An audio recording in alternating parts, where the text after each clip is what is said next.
Premier temps, dégraisser la peau, la meilleure, c'est le mélange éther-acétone à 50-50. Puis il faut vraiment quasiment abraser. Ça va? De toute façon, comme elle est anesthésiée, elle ne sent pas trop. Donc en principe, il faut respecter les unités anatomiques. Mais je ne sais pas si vous voyez bien, mais de ce côté, elle a une petite ride qui déborde. Donc je vais dépasser des deux côtés avec mon phénol. Et je vais m'arrêter sous la mandibule, sans trop descendre dans le cou. Mais si je devais, pour un full face, descendre un peu dans le cou, je le fais à ce moment-là avec un coton qui est quasiment sec et de façon très légère. On a juste une petite desquamation, mais ça suffit pour uniformiser la couleur. Voilà, ça c'était le premier temps. Ensuite, je pique dans le flacon et petit à petit, je mets quelques gouttes sur mes petits cotons-tiges. Alors, selon les marques, le flacon, ça fait des petits flacons qui doivent faire 3 à 5 ml. Et voilà, et je pique dedans, tout simplement. Voilà, j'humidifie mon coton-tige suffisamment. Je fais attention de ne pas m'en mettre sur le doigt. Vous avez remarqué que j'ai une main qui est gantée. Voilà. Et l'autre main, comme je tourne sans arrêt mon petit coton-tige et que je fais des va-et-vient, je ne peux pas le faire avec les gants. Moi, j'y arrive pas. Mais je vois que Jean-Luc Vigneron, c'est pareil. Voilà. Fermez les yeux. Je tire bien ma peau. Et voilà. Alors je passe sur la lèvre copieusement. Donc je tire la peau, je déplie. Alors là, il n'y a aucun danger. Il est évident que quand on fait un périorbitaire, il faut être très méfiant.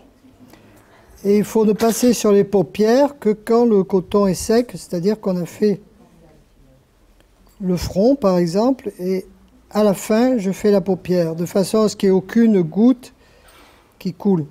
Et je mets un collyre pour la protection des yeux, bien sûr. Voilà, je passe, je repasse jusqu'à ce que ça blanchisse. En fait, ça reste blanc pas très longtemps. Mais après, ça devient gris. Puis il y a un œdème qui s'installe rapidement et ça devient un peu rose succulent. Voilà, donc là, j'ai fait un premier passage. Je vais mettre un deuxième gant. Et j'avive le fond des petites rides. Le phénol est un formidable cicatrisant. Je ne sais pas si vous l'avez utilisé, mais moi, des fois que je fais de la petite chirurgie, j'enlève un névus ou quoi que ce soit, je mets un coup de phénol dessus. Et après, vous avez des cicatrices nickel. Alors là, on est très profond, hein. Ça ne saigne pas parce qu'il y a eu le phénol, mais si vous le faites sans avoir fait le phénol avant, ça saigne énormément. Donc, vous ne pouvez pas. Et là, je redémarre mon phénol. Alors, vous avez vu que le menton me prend beaucoup plus de temps que la lèvre supérieure, qui est beaucoup plus facile à faire. Je déplie la commissure et j'insiste bien. Très souvent, les petites rides radiaires persistent. Alors, il faut s'acharner. Hein. C'est un aspect grisé, ça me convient. Il ne faut pas que ça devienne noir quand même. Hein. Si ça devient noir, c'est qu'on est trop profond. Alors, on enlève les gants, on prend le ciseau. Et vous me coupez des tout petits morceaux. Et il tient, il adhère plusieurs jours sans problème. Hein. Alors ça, tu le mets pour l'occlusion, la pénétration. Si tu ne le mets pas, tu as 50% d'effet en moins, voire 80% d'effet en moins. Donc si tu veux faire quelque chose de très light, si tu veux faire des paupières, tout ça, tu ne mets pas de sparadrap. La patiente se remet, si ça ne tient pas, un peu de vaseline. Tu peux remplacer la poudre jaune par de la vaseline. Alors j'essaie de ne pas mettre le sparadrap dessous au même niveau, de faire des échelles, de façon de les décaler, de façon à ce qu'il n'y ait pas un trait droit qui marquerait la limite du phénol, tu vois. Des antalgiques après là? Oui, c'est indispensable.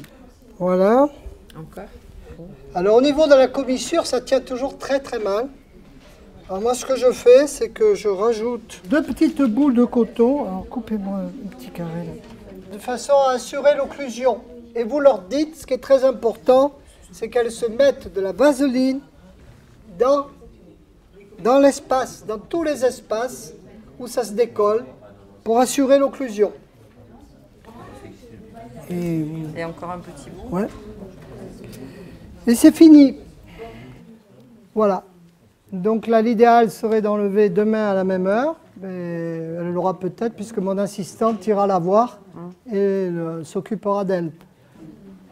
Voilà. Parfait.